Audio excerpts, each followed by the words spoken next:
Bonjour à tous, merci pour cet accueil chaleureux. Pour se mettre tout de suite en musique, je vous propose de regarder cette petite vidéo et bien comprendre de quoi on va parler. Tu as une sorte de rectangle, d'accord? Et là, tu as le pilier latéral et l'omoplate. C'est une opération délicate, la pose d'une prothèse d'épaule. Équipé d'un casque de réalité augmentée, le chirurgien attrape l'hologramme de la reconstruction en 3D de l'anatomie de son patient et le fait glisser sur la partie à opérer. Le corps du patient devient transparent. On est au début d'une aventure qui a un vrai intérêt médical. Standardiser les interventions chirurgicales, diminuer le risque d'erreur médicale. C'est la grande innovation, c'est que le chirurgien n'est plus tout seul au bloc opératoire. Alors le 5 décembre, on a fait la première intervention de chirurgie de l'épaule. J'avais accès à l'imagerie, donc aux données du patient à la demande, tout en restant tout à fait stérile. La problématique, c'est que les fichiers médicaux viennent des scanners et des IRM et que le poids informatique de ces fichiers est assez important, ce qui les rend inutilisables, bruts dans les lunettes. Comment est-ce qu'on va donner accès à cette image au chirurgien pendant qu'il opère? Quand le docteur Grégory opère, les calculs sont faits sur Azure GPU. Là, le chargement est instantané puisque c'est directement dans le serveur. Il n'y a pas à transférer les données sur les lunettes. Le format, il reste dans le cloud, donc il n'y a pas de transcription d'images vers le support HoloLens. Du coup, on a facilité grandement un accès à ces données. Le chirurgien peut communiquer avec quelqu'un qui est à l'extérieur du bloc opératoire et cette personne qui est dans son bureau à l'extérieur du bloc opératoire peut voir exactement ce que voit le chirurgien grâce aux 2 caméras qui sont sur les lunettes, hologramme inclus, et pouvoir discuter, communiquer avec le chirurgien. Avec la composante Microsoft HoloLens, je vais mettre un patient virtuel. C'est assez intuitif d'aller se déplacer autour de cet élément, de ce patient virtuel, de rentrer à l'intérieur quand je vais vouloir voir l'intérieur du corps humain, et enfin de naviguer avec ses doigts pour aller simplement l'attraper, le déplacer. Là, on est maintenant dans la chirurgie augmentée. Pendant l'acte chirurgical, je vois ce que mon œil ne peut pas voir. Donc actuellement, on peut voir le squelette grâce à ce système, et puis ensuite les muscles, les tendons, les nerfs, les artères, pour faire vraiment de la chirurgie mini-invasive, tout en optimisant le positionnement, enfin le résultat de ma chirurgie. Pour le patient, ça amène une sécurité de la chirurgie qui est incroyable. Et moi, je peux imaginer l'année prochaine avoir un dispositif où, en tant que chef de service, je suis responsable des interventions qui se font au bloc opératoire à Avicenne. On a 3 salles opératoires. Eh bien, je peux avoir sur mon bureau une supervision de ces 3 salles opératoires via un dispositif de réalité augmentée que portent mes assistants et pouvoir, du coup, leur prodiguer des conseils à distance ou, au contraire, eux peuvent m'appeler et me dire « Mais voilà, docteur Grégory, j'ai une difficulté là, qu'est-ce que vous en pensez ?» Je peux voir ce qu'ils voient, interagir avec eux, augmenter leur champ de vision par des hologrammes. C'est ça la sécurisation du vol chirurgical et c'est ça la grande révolution qu'amène cette technologie.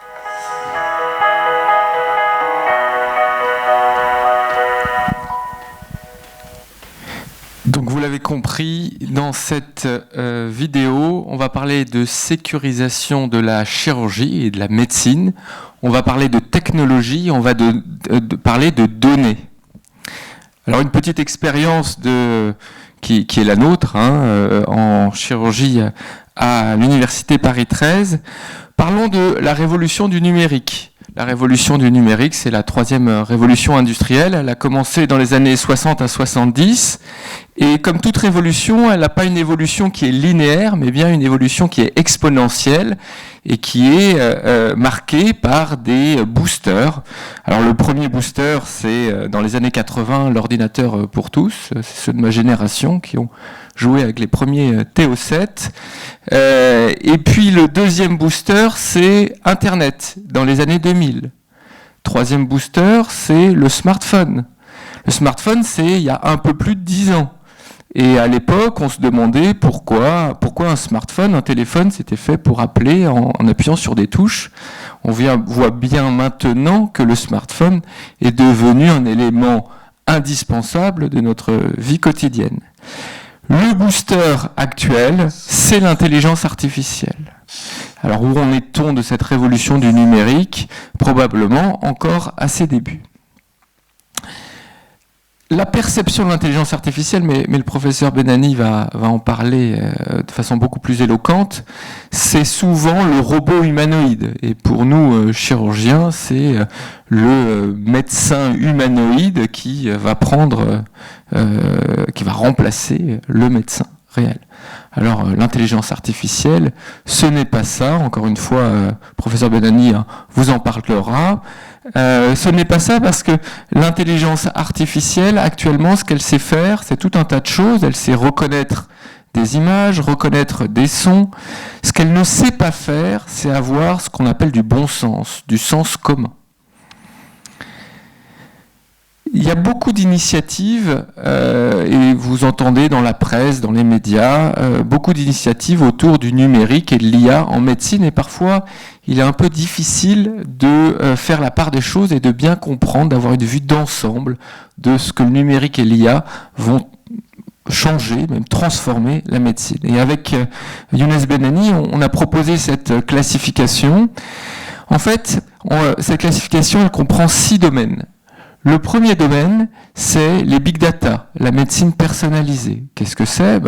C'est, jusqu'à présent, la médecine, elle se basait sur des évaluations sur une population d'un traitement. Donc on faisait un traitement, on avait un résultat qui correspondait à une courbe gaussienne et on disait, voilà, à 5% près, le traitement est efficace pour la population. La médecine personnalisée, c'est une transformation, c'est une meilleure connaissance de chaque individu dans son environnement.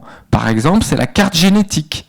Avec la carte génétique, on va pouvoir prédire si vous êtes à risque de développer une maladie grave, et via la thérapie génique, on va pouvoir traiter cette pathologie avant qu'elle n'apparaisse. Alors en chirurgie orthopédique, chirurgie des os et des articulations, qu'est-ce que c'est ? Par exemple, avec cette montre connectée, je peux analyser 700 données du mouvement de mon membre supérieur. À partir de ces données, je peux objectiver le moment où, pour une douleur de l'épaule, cette douleur est apparue, la corréler avec une répétition de gestes qui sont pathogènes, et surtout, proposer un traitement qui est dépendant de l'activité du patient. J'utilise mon bras de façon différente de celle que vous utilisez votre bras. Et peut-être que le traitement qui me conviendra sera différent du traitement qui vous conviendra. Donc ça, c'est le premier domaine. Le deuxième domaine, c'est la télémédecine. Alors la télémédecine, c'est bien plus que consulter un patient à distance. Vous savez combien d'heures un médecin généraliste devrait lire la littérature scientifique pour se tenir à jour de cette littérature ? 664 heures par semaine. Évidemment, c'est impossible pour un humain seul. Avec le numérique, avec l'IA, les choses vont peut-être devenir plus rationnelles. Le troisième domaine, c'est la simulation, donc la formation par la simulation, et on ne va pas trop s'y attarder là, parce qu'on va en parler un tout petit peu après. Le quatrième domaine, c'est le patient augmenté. Alors, qu'est-ce que c'est que le patient augmenté ? Finalement, c'est la technologie qui permet de pallier le déficit d'organes. Vous avez peut-être entendu parler du cœur artificiel.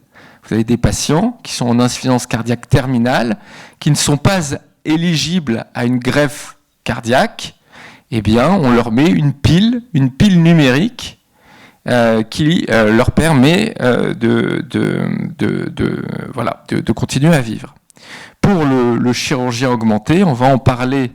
Pour le chirurgien orthopédiste, on va en parler un peu plus loin parce que c'est une des thématiques que l'on a. C'est la main bionique, la main de Star Wars pour les amputés du membre supérieur. Et vous allez voir, on n'en est pas très loin. Et le dernier domaine, c'est le chirurgien augmenté dont on va également parler. Il y a un dernier point que je n'ai pas mis ici, qui est le patient partenaire et qui est finalement la résultante de tout cela. Jusqu'à présent, jusque dans les années 2000, on avait une médecine qui était basée sur l'héritage grec, avec un sachant, le médecin, et un patient qui finalement se fiait intégralement au savoir du sachant. Et bien avec les données qui sont disponibles sur Internet, le patient s'est mis à s'informer sur sa propre maladie. Il a même créé des forums, par exemple Doctissimo, vous avez peut-être entendu parler, et finalement les patients qui avaient des pathologies rares ou des pathologies chroniques, se sont mis à mieux connaître leur maladie que certains médecins généralistes. Et donc maintenant, le patient est partenaire de son traitement, et s'il n'est pas partenaire de son traitement, il refuse ce traitement, et il a bien raison. Le point commun de tous ces domaines, qu'est-ce que c'est ? Eh bien, dans le mille, c'est l'IA. Alors on a vu le bénéfice pour la santé du numérique. Je vais aller très vite sur le fait que c'est également un enjeu pour notre pays, puisque c'est un enjeu économique. Vous avez cette étude de Frost et Sullivan en 2015 qui estimait que l'IA, le marché de l'IA, représentait plus de 6 000 milliards de dollars à l'horizon 2021. Parlons maintenant de technologie, de réalité virtuelle, de réalité augmentée, et on va simplement introduire le sujet. Qu'est-ce que c'est que la réalité virtuelle ? C'est ce que vous voyez à gauche. J'ai un casque, mais il est opaque. Je regarde Jurassic Park dans mon casque, eh bien, je vois les dinosaures, j'entends un bruit derrière moi, je tourne la tête et je vois le tyrannosaure. Donc, c'est un casque qui a des propriétés immersives. La réalité augmentée, c'est ce que vous voyez à droite, sur ce pilote d'hélicoptère de combat, il a un casque, et sur ce casque s'affichent des données qui sont généralement alphanumériques, et qui lui permettent de voler avec des données qui sont de façon ergonomique présentées à son champ de vision. Donc sa réalité est augmentée par des données. Alors on m'a demandé de parler du chirurgien augmenté, mais je voudrais quand même introduire, puisqu'on est dans une université, sur la simulation, la formation par la simulation qui est un enjeu majeur. C'est un enjeu majeur parce que j'aimerais vous faire réfléchir sur le terme expérience. Si vous avez à vous faire opérer, vous allez choisir un chirurgien qui a de l'expérience. Mais qu'est-ce que c'est que l'expérience ? Eh bien, l'expérience, c'est l'apprentissage par l'erreur. Alors, qui veut être le patient sur lequel le chirurgien échoue pour que celui-ci devienne meilleur ? Évidemment, personne. Et c'est tout ça l'enjeu de la simulation. Alors, vous avez cette étude un peu alarmiste du British Medical Journal qui soulignait bien l'importance de la simulation, puisqu'il identifiait les erreurs médicales comme la 3e cause de mortalité aux États-Unis. Or, comment on fait pour se former lorsqu'on est chirurgien ? Eh bien, on regarde au bloc opératoire en tant que interne, avant ça externe, mais si vous analysez, et puis on lit. Alors si on lit quelque chose, si on lit un texte, ça a été bien étudié par le National Training Laboratories, lorsque je lis une technique opératoire, mon cerveau retient 10% de la technique. En revanche, si je regarde une vidéo d'une technique chirurgicale que je veux reproduire, mon cerveau retient le double, mais ce n'est que 20% de la technique. Mais si je m'entraîne à cette technique en faisant les gestes, eh bien là, mon cerveau retient 75% de ce que je fais. Comment s'entraîner si ce n'est pas sur le patient ? Eh bien, jusqu'à présent, on avait le laboratoire d'anatomie, les cadavres, si vous voulez. Simplement, sur 100 opérations que l'on fait, le chirurgien peut-être s'est entraîné sur 10 opérations au laboratoire d'anatomie, parce que c'est une ressource qui est difficile d'accès. Et il n'a pas fait l'ensemble de sa courbe d'apprentissage, il l'a fait 1 ou 2 fois. Et c'est ce gap que doit remplir la simulation. Alors en 2014, on avait fait la première application médicale pour les lunettes Oculus, qui sont des casques de réalité virtuelle, en se disant mais peut-être que les propriétés immersives de la réalité virtuelle peuvent être utilisées à bon escient pour la formation des chirurgiens. Donc j'avais opéré avec sur mon front 2 caméras GoPro grand angle qui filmaient l'intervention chirurgicale, et mon interne avait par la suite revécu l'intervention chirurgicale dans un casque de réalité virtuelle, et finalement la preuve de concept c'était sa réaction. C'est extraordinaire, je vois plus de choses que quand j'étais au bloc opératoire en train de regarder l'opération, parce que là je suis à la place du chirurgien, mais en plus avec des super pouvoirs, puisque je peux me balader, voir ce que moi je faisais en tant qu'assistant, voir ce que faisait l'instrumentiste sur sa table, l'anesthésiste, etc. Donc on a continué l'aventure et on a aidé un éditeur de contenu de réalité virtuelle à créer un jeu sérieux. Je vous montre quelques images. Un jeu sérieux d'une intervention chirurgicale. Donc là, vous avez un externe, il s'est habillé comme un chirurgien. Peut-être qu'il pensait que sa mère allait regarder la vidéo, alors il est tout content. Et il est dans mon bureau, et voilà, à gauche, vous avez ce qu'il voit. Donc il reproduit les gestes d'une intervention de prothèse de genou, puisque finalement, une intervention chirurgicale, c'est une succession d'étapes, et si vous voulez être bon, pertinent, il faut standardiser la succession d'étapes. C'est comme pour toute procédure. En plus, dans ces jeux, ça c'est un autre éditeur avec qui on a travaillé, on peut jouer à plusieurs dans le même environnement. Et ça, on a validé le fait que ça remplit les 3 piliers de la formation. Le premier pilier, c'est donc l'immersion. Lorsque je fais les gestes, mon cerveau retient 75% de ce que je fais. Le deuxième pilier, c'est la répétition. Et là, je peux répéter autant de fois que je veux. La répétition est sans risque pour le patient. Et le troisième pilier de la formation, c'est l'effet, ce qu'on va appeler la gamification. Mais tous les gens qui ont des enfants savent que si vous avez un enfant qui ne veut pas apprendre, il n'apprendra pas. Il faut être motivé pour apprendre. Et c'est vrai que jouer dans un jeu sérieux, ça a un effet stimulant, même quand on a 40 ans. Le projet que l'on a avec la faculté de médecine est celui de créer un jeu sérieux d'apprentissage du lavage des mains. Alors, ça paraît idiot, mais les infections nosocomiales, donc les infections attrapées à l'hôpital, en France, causent autant de morts que ne causerait le crash de 10 Airbus A380.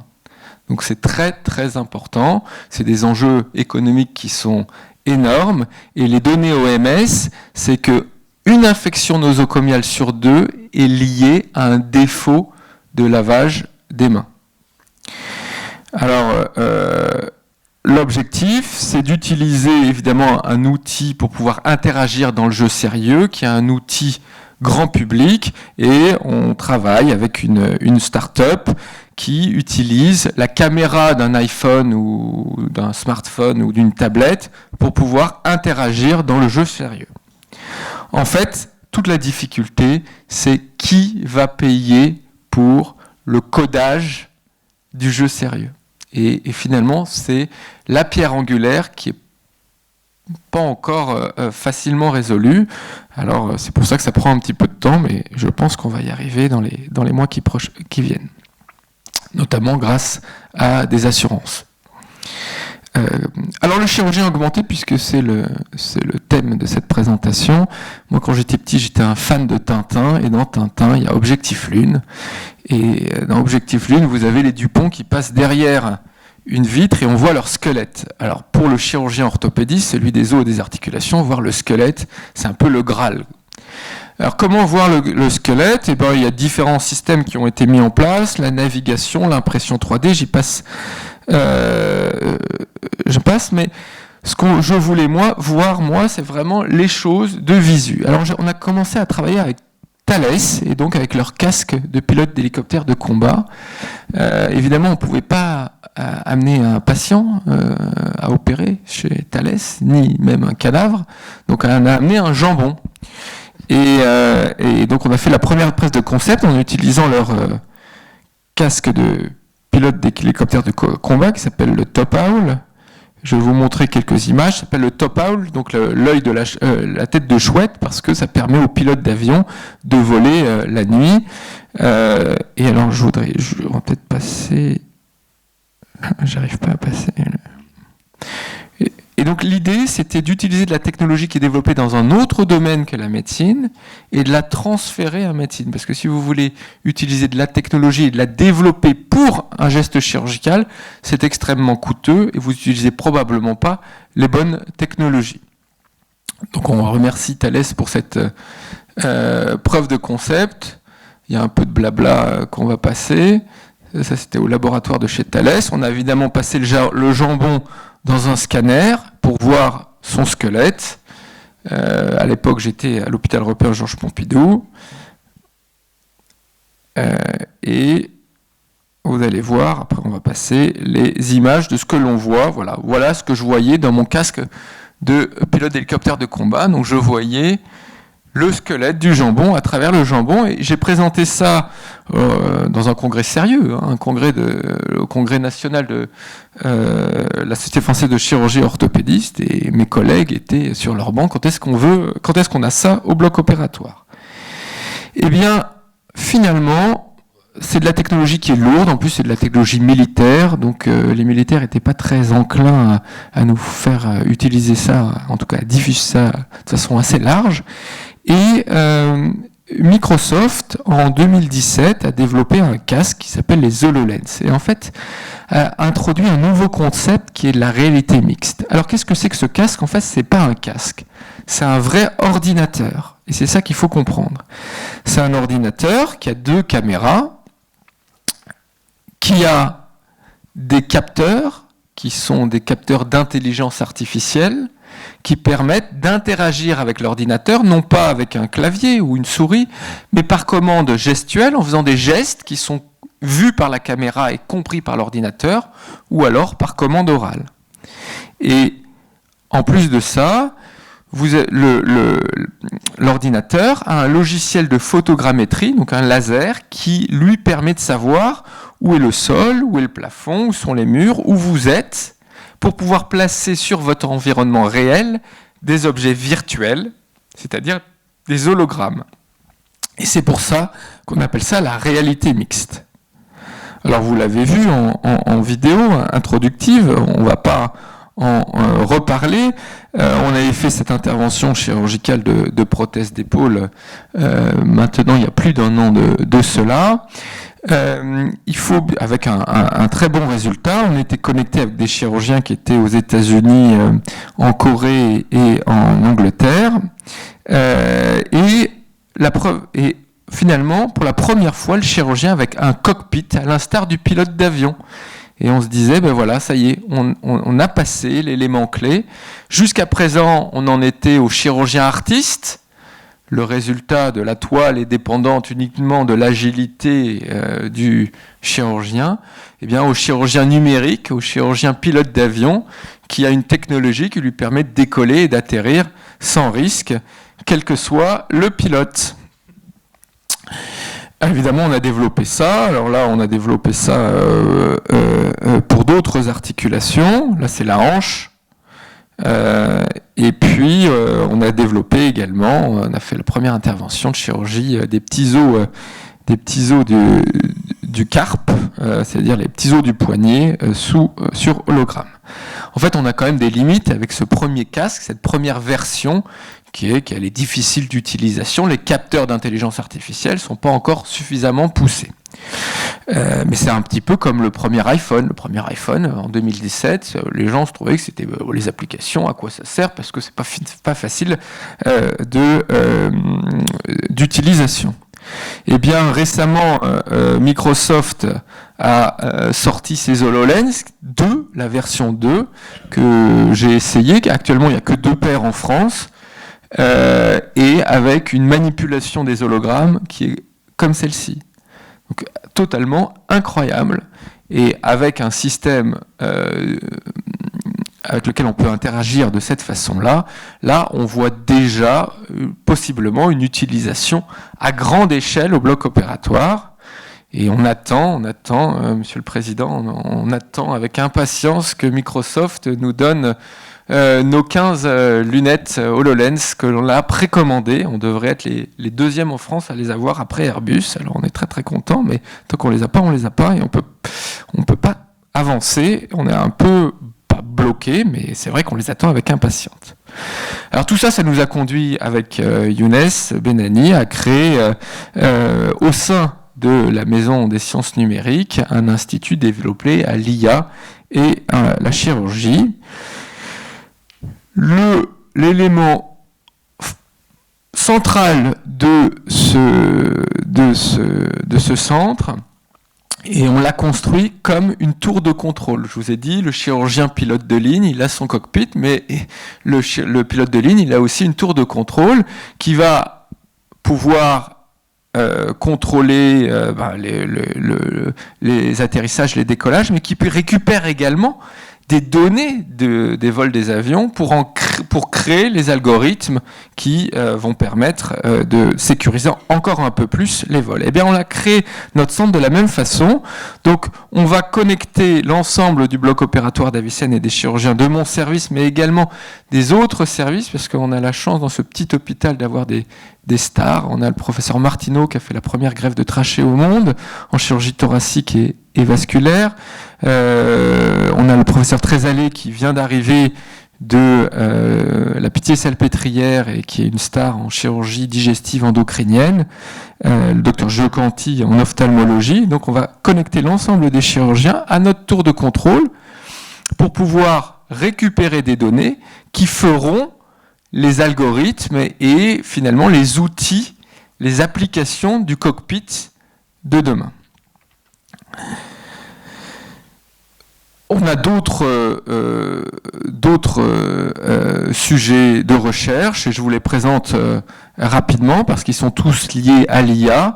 Là, c'est un sujet de recherche qui est lié à la télémédecine et à la médecine personnalisée, qui est via la création d'une plateforme, une application, si vous voulez, pour les patients, leur permet d'être partenaires de leur traitement, de leur rééducation après la chirurgie, mais en étant partenaires de leur traitement, ils vont aussi renseigner dans l'application des données de leur évolution qui nous permettront ensuite de mieux cerner le patient et de mieux adapter la prise en charge post-opératoire. Alors, on va passer ça. Dernier domaine, c'est la main bionique.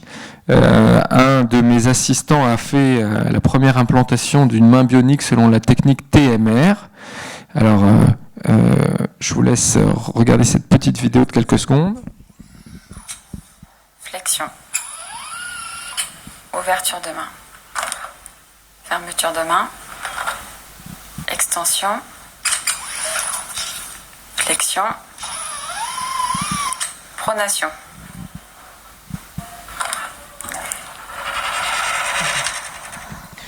Donc vous voyez, on n'est pas très loin de la main de Star Wars. Comment ça marche ? Bien, cette dame, elle a été amputée du membre supérieur, d'ailleurs pas que du membre supérieur, également des deux membres inférieurs, suite à une infection très très grave. Et finalement, quand on est amputé, on a la technique chirurgicale consiste à utiliser des nerfs qui n'ont pas été complètement abîmés et qui ont eu un potentiel de repousse nerveuse pour les greffer sur des groupes musculaires pas loin du moignon d'amputation, qui sont encore viables, pour créer des signaux myoélectriques. Et on branche cette prothèse qui a des capteurs myoélectriques qui comprennent ces signaux. Et après 1 an de rééducation cérébro-musculaire, la patiente contrôle ses mouvements. Vous avez vu qu'elle les contrôle imparfaitement.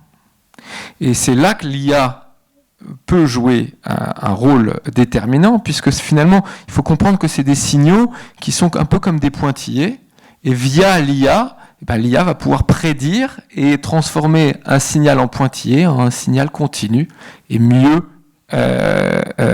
pouvoir permettre de contrôler le mouvement.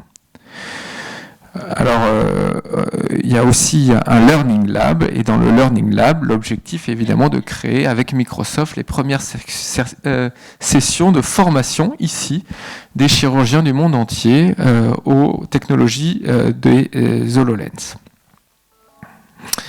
Voilà, et écoutez, en conclusion, je voudrais dire que quand on est chirurgien et qu'on est universitaire à l'époque de l'IA, on est très heureux parce que vraiment, on a le potentiel de transformer notre spécialité comme jamais elle n'a pu être transformée jusqu'à présent. Et pour les chirurgiens orthopédistes qui s'inquiètent, vous savez, l'orthopédiste, c'est souvent celui, on dit qu'il a des poils sur les mains parce qu'il est un peu bébête. Et je dis à mes collègues, vous inquiétez pas, vous aurez toujours quelque chose sur lequel vous pourrez taper. Voilà, merci pour votre attention.